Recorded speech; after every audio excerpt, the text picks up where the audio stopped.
of our brothers are dying without salah, without namaz, without Quran? How many of our sisters are dying without hijab? Wallahi, just before I came, there was a sister back home and she died and she still had her acrylic nails on. She died in that state. No hijab on her head. They're calling me, asking me, do we have to take her nails off so we can wash the body? I said, subhanallah, what a mas'ala. Why have we been fooled to think we're going to live a long life?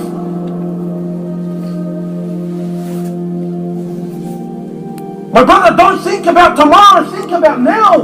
What is your condition? What is the state of your heart? What is the state of your deen? Because the truth is that's the life you're living. And in most cases, that's how you're going to die. I'm telling you of a man I know personally, this back home in Sydney, someone I know personally. You know, I'm sure most of you watched this video that I did with Ali Bennett, yeah? I'm sure most of you watched it, and wow, mashallah, Allahu Akbar, it's such a nice video.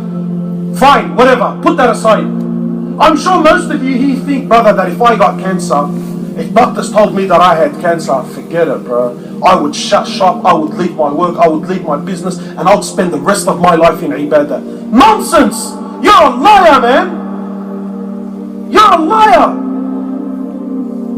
If you're not doing that now, what makes you think you're going to do that then?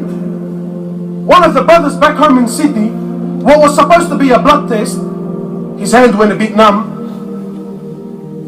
Young, he was maybe about 38 years old. Never prayed in his life. Like most of us really in truth. You know, Muslim by name and mashallah, comes from a Muslim home. But never really prayed. Too busy, subhanallah. Got other things to do. What was supposed to be a simple blood test, doctors called him back and said to him, come back, man. What's wrong? Brother, you got cancer. What are you talking about? Me? Yes, you was in a state of denial. Anyway, by the end, he was finally convinced when he had a minor stroke. Now, khalas, so now he believes it. So naturally, what do you think he would do? You would pull up, yeah? You'd start doing what you got to do. So the brother started coming around telling him, brother, you know, you only have a couple of months to live. You should start praying, start making istighfar, start turning back to Allah. He refused, man. Now I'm sure some of you think, astaghfirullah, bro, not me, man. Why not you? You're perfectly healthy and there's nothing wrong with you and you're refusing.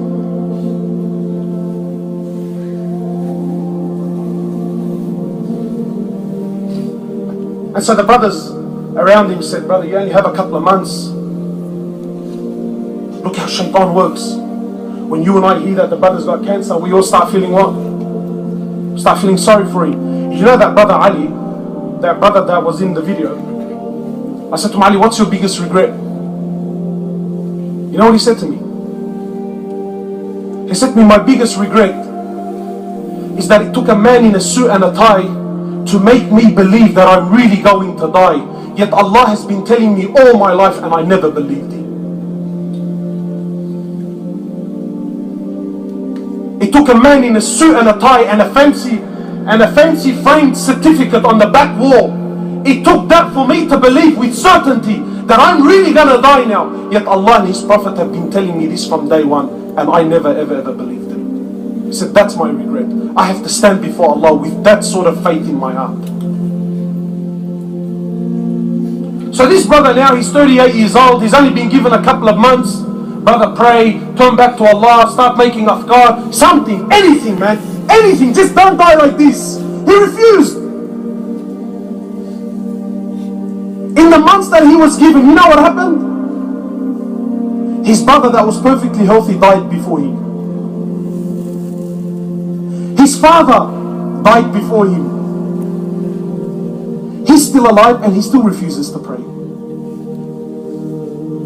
So just before I went to Hajj, someone came to see me that's very close to him. He said, Mahi, you know, do you think maybe you can come and, you know, you're quite good with your da'wah and this, that and the other. He's trying to butter me up, trying to convince me to go and try to talk to him. He said to me, you know, Allahu A'lam, maybe you can come. And of course, you know, he's concerned. I said to Mahi, bi'idhnillahi ta'ala, as soon as I come back from Hajj, because he came see me maybe like a day or two before I was going to fly out. I said to him, as soon as I come back from Hajj, I'll come straight to you. You know what happened just before I went to Hajj? In those 2 days, Allah took this man's ability to speak away from him.